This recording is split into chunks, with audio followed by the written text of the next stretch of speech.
हैदराबाद के नामपल्ली में आज तेलंगाना स्टेट महिला कांग्रेस की सदर एम सुनीता राव ने आरटीसी बसों में ख्वातीन के साथ सफर किया और महालक्ष्मी स्कीम के तहत आवाम को हासिल होने वाले फवायद पर मुसाफिरों से बातचीत की, जिस पर ख्वातीन ने कहा कि वजीर आला रेवंत रेड्डी की हुकूमत में इन्हें महालक्ष्मी स्कीम के जरिए रियासत भर में मुफ्त सफ़र की सहूलत हासिल है। चाहे दफ्तर जाना हो, कॉलेज, मंदिर या रिश्तेदारों के घर, अब बस का किराया देना नहीं पड़ता, जिससे घर के अखराजात में नुमायां बचत हो रही है। उन्होंने मजीद कहा कि जुबली हिल्स में कांग्रेस उम्मीदवार नवीन यादव जीत रहे हैं और बीआरएस वाले भोखलाहट में कुछ भी कह रहे हैं।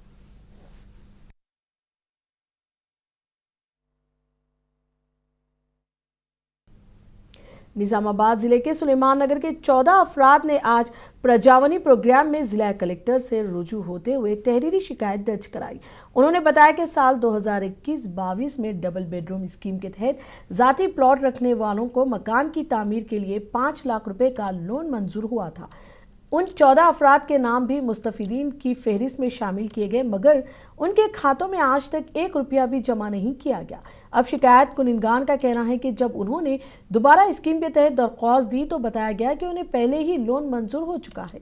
इस इंकशाफ पर वो हैरान रह गए। मुतासरीन ने इल्ज़ाम लगाया कि किसी ने उनके नाम पर मंजूर शुदा रकम हड़प कर ली है।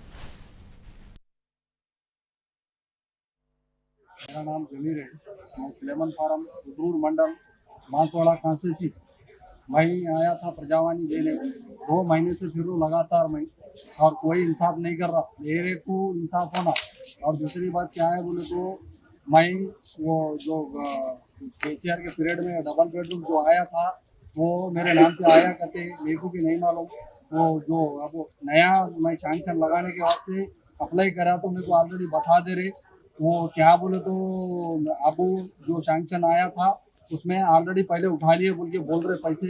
ना मैं बिल उठाया, ना मैं घर बन लिया, ना बिल उठाया ना घर बन लिया। ऑलरेडी मेरे नाम पे पैसे आगे बोल रहे और मेरे को घर भी आगा बोल रहे। आके आप देख सकते, इंक्वायरी कर सकते। ना मेरे को घर है, ना मैं पैसे उठाया। सरासर नाइंसाफी है। मैं कॉन्ट्रैक्टर को भी कल बात करा, गाँव में आया तो उन्हें भी चल नडरा ये माटालड़ दे दो ऐसा वैसा बोल के बोला। बात करने की जरूरत नहीं, हमको बात नहीं करना बोलता। अब जाना किसका? प्रजावानी को आए, इससे पहले भी 4-5 बार आए। हमको इंसाफ होना। अगर इंसाफ नहीं मिलेगा तो ये प्रजावानी में आके मेरे जोरों बच्चों को लेके आके मैं दवा पी के मर जाऊँ बरोबर बोलूँ। मैं अब नहीं, नेक्स्ट बार तो बरोबर ये काम करने वाला हूँ। निर्मल जिले के खानापुर में वाक़ तहसील ऑफिस की कदीम इमारत शदीद खस्ता हाली का शिकार है। इस सूरत हाल के नतीजे में ओहदेदारान खौफ व हरास के आलम में ड्यूटी अंजाम दे रहे हैं। बताया गया है कि ये इमारत निज़ाम दौर हुकूमत में सन 1910 में तामीर की गई थी और अब 1 सदी से ज़्यादा अरसा गुजर जाने के बाद इसकी दीवारें और छत बोसीदा हो चुकी हैं। हालिया दिनों में लगातार बारिशों के बाइस इमारत की छत टपकने लगी और ये इमारत किसी भी वक्त मुनहदिम होने का खदशा जाहिर किया जा रहा है। इस इमारत में रोज़ाना सैकड़ों अफराद मुख्तलिफ कामों के सिलसिले में आते हैं और किसी भी मुमकिना हादसे की सूरत में जानी व माली नुकसान के इम्कानात बढ़ गए हैं। मुकामी अवाम ने हुकूमत से मुतालबा किया कि वो फौरी तौर पर इस बोसीदा इमारत की मरम्मत की जाए, यानी नई इमारत की तामीर कराएं ताकि किसी बड़े सानहे से बचा जा सके।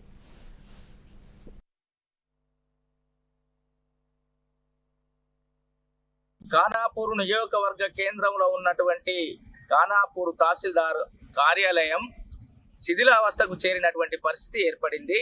ఇక్కడ భయంగా అధికారులు ఈ తహసీల్దార్ కార్యాలయం కూర్చుండి విధులు నిర్వహించాల్సిన పరిస్థితి ఏర్పడింది. వారి వర్షాలకు అతలాకుతలమై మొన్న పెచ్చులన్నీ రాలిపోతున్నా కూడా అధికారులు బిక్కుమంటూ గడపాల్సిన పరిస్థితి ఏర్పడింది. మరి ప్రభుత్వాలు మారుతున్నాయి, పాలకులు మారుతున్నారు, ప్రజాప్రతినిధులు మారుతున్నారు, కానీ ఇవాళ ఈ కూలిపోతున్న తహసీల్ ఆఫీసును పట్టించుకున్నటువంటి పాపాన లేదు. ఇవాళ ఈ ఆఫీసును పట్టించుకోకపోవడం మూలంగా ఇక్కడికి అనేక మంది ఇవాళ మండలంలో ఉన్నటువంటి ప్రజలందరూ కూడా ఇక్కడికి రావడం జరుగుతూ ఉంది. కనీసం కూర్చోవడానికి కూడా సౌకర్యాలు లేనటువంటి దౌర్భాగ్య పరిస్థితి ఉంది. ఇటు ప్రజలకు ఇబ్బందిగా ఉన్నది, ఇటు ఇవాళ ఏదైతే అధికారులు ఇవాళ డ్యూటీ చేస్తున్నటువంటి వాళ్ళు బిక్కుమని భయంగా ఎప్పుడు కూలిపోతుందో, ఎప్పుడు మీద పడుతుందో, ఎప్పుడు ప్రాణ నష్టం జరుగుతుందో అనేటువంటి భయాందోళనలో ఇవాళ అధికారులు ఇవాళ డ్యూటీ చేస్తున్నటువంటి వాళ్ళ విధులు నిర్వహిస్తున్నటువంటి పరిస్థితి ఉంది. మరి ఇప్పటికైనా అధికారులు కళ్ళు తెరిచి, మరి ఇన్ని సంవత్సరాలు గడుస్తున్నప్పటికీ కూడా దీని పట్టింపు లేదు. మరి ఇప్పటికైనా పట్టించు खम्मम के तारीखी किले की अजमत रफ्ता बहाल करने का अज़म किया गया है। क्लीन खम्मम स्वच्छ खम्मम मुहिम के तहत यहाँ सफाई के कामों का आगाज किया गया। रियासती वजीर तमन्ना नागेश्वर राव की हिदायत पर डॉक्टर तमल्ला योगेंद्र की निगरानी में यह सफाई मुहिम किला इलाके के तमाम डिवीजनों में चलाई गई। तमल्ला कांग्रेस कायदीन, कॉरपोरेटर्स और दर्जनों नौजवानों ने बढ़ चढ़ कर इन सफाई के कामों में हिस्सा लिया। इस मौके पर mayor P Neeraj, deputy mayor Zahra Fatima और दिगर भी मौजूद थे। बताया गया है कि इस सफाई मुहिम का मकसद खम्मम को तेलंगाना का सबसे खूबसूरत और साफ शहर बनाना है।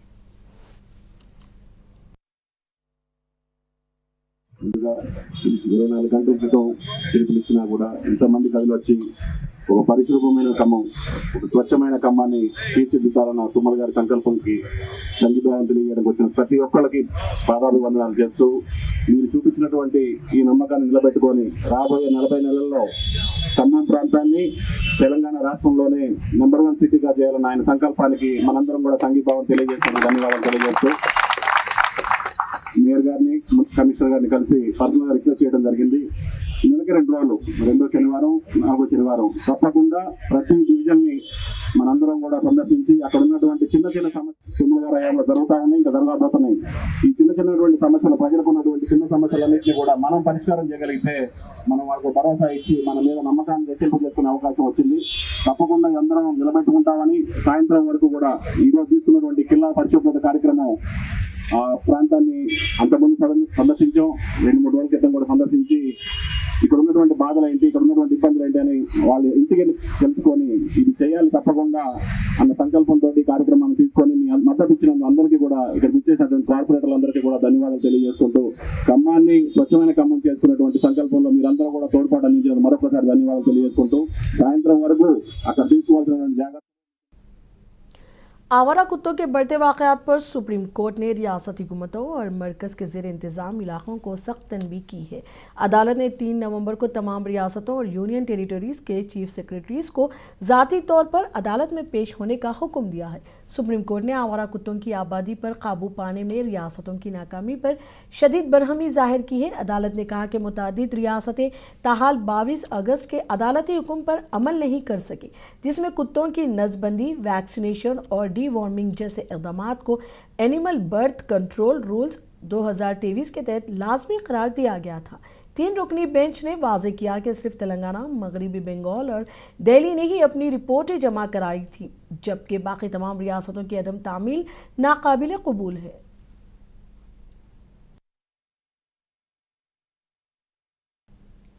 पुलिस शहीदों की याद में मनाए जा रहे हफ्ता तकरीबात के हिस्से के तौर पर खून का अतिया कैंप रखे जा रहे हैं।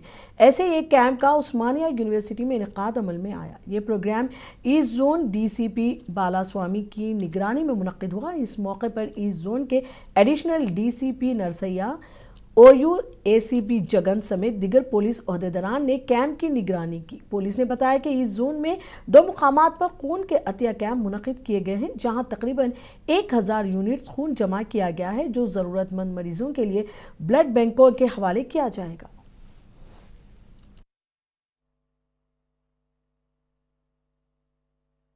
పోలీస్ అమర దినోత్సవ వారోత్సవాల సందర్భంగా గౌరవ డీజీపీ తెలంగాణ స్టేట్ గారి ఆదేశాల మేరకు, అదే రకంగా గౌరవ CP Hyderabad city Shri VC Sajjanar IPS గారి ఆదేశాల అనుసారం డీసీపీ ఈ జోన్ శ్రీ బాలస్వామి IPS గారి ఆధ్వర్యంలో ఈ జోన్ పోలీసులు ఈరోజు మెగా బ్లడ్ డొనేషన్ క్యాంప్ నిర్వహిస్తున్నాం. ఈ జోన్లో ముఖ్యంగా 2 ప్రాంతాల్లో నిర్వహించడం జరుగుతుంది. మొదటిది చిల్కలవ division, OU division, OU non teaching home లో జరుపుతున్నాం.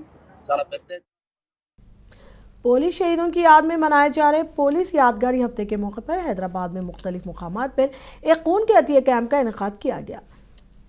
बेटला ब्रिज के करीब वाक़ CAR हेडक्वार्टर्स के अहाते में मुनक्किदा मेगा ब्लड डोनेशन ड्राइव में DGP श्री शिवाधर रेड्डी शरीक थे। उनके हमरा हैदराबाद के पुलिस कमिश्नर सज्जनार और कई आला ओहदेदारान ने शिरकत की। बताया गया कि इस मुहिम का मकसद पुलिस शहीदों की कुर्बानियों को खराज अक़ीदत पेश करना है और अवाम में खून के अतिये की अहमियत को उजागर करना है।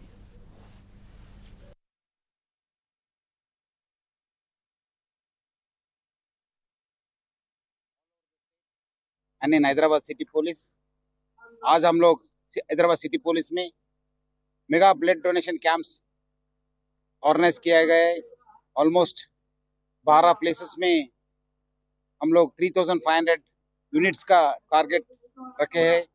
ऑलरेडी इससे पहले भी हमारा जोनल लेवल में हमारा ऑफिसर्स 500 यूनिट्स तक कलेक्ट किए गए। तो आज एक मिशन मोड में यहाँ का डीसीपी सीआर अक्षिता की लीडरशिप में और बाकी जगह हमारा जोनल डीसीपीज और उनका टीम और पब्लिक के साथ मिलके आज हम लोग 3500 ब्लड यूनिट्स कलेक्ट कर रहे हैं। इस कर्नूल बस फायर के वाक़े के बाद हैदराबाद में प्राइवेट ट्रैवल्स के खिलाफ कार्रवाइयाँ तेज़ कर दी गई। ट्रैफिक हुकाम की जानिब से मुख्तलिफ मुकामात पर खुसूसी जांच मुहिम जारी है। हैदराबाद के वनस्थलीपुरम इलाके में RTA हुकाम ने आज सुबह बड़े पैमाने पर कार्रवाइयाँ की। कई प्राइवेट बसों की जांच के दौरान fitness certificates, permits, fire safety आलात और दीगर हिफाजती मेयारात की पड़ताल की गई। हुकाम के मुताबिक कम से कम 9 गाड़ियों पर खिलाफ वर्जियों के मुकदमा दर्ज किए गए हैं। बगैर लाजमी इजाज़तनामे के चलाने पर KVR ट्रैवल्स की एक स्लीपर बस को मौके पर ही जब्त कर लिया गया। जांच के दौरान ये भी सामने आया कि बाज़ बसें फायर सेफ्टी उसूलों पर अमल नहीं कर रहे हैं।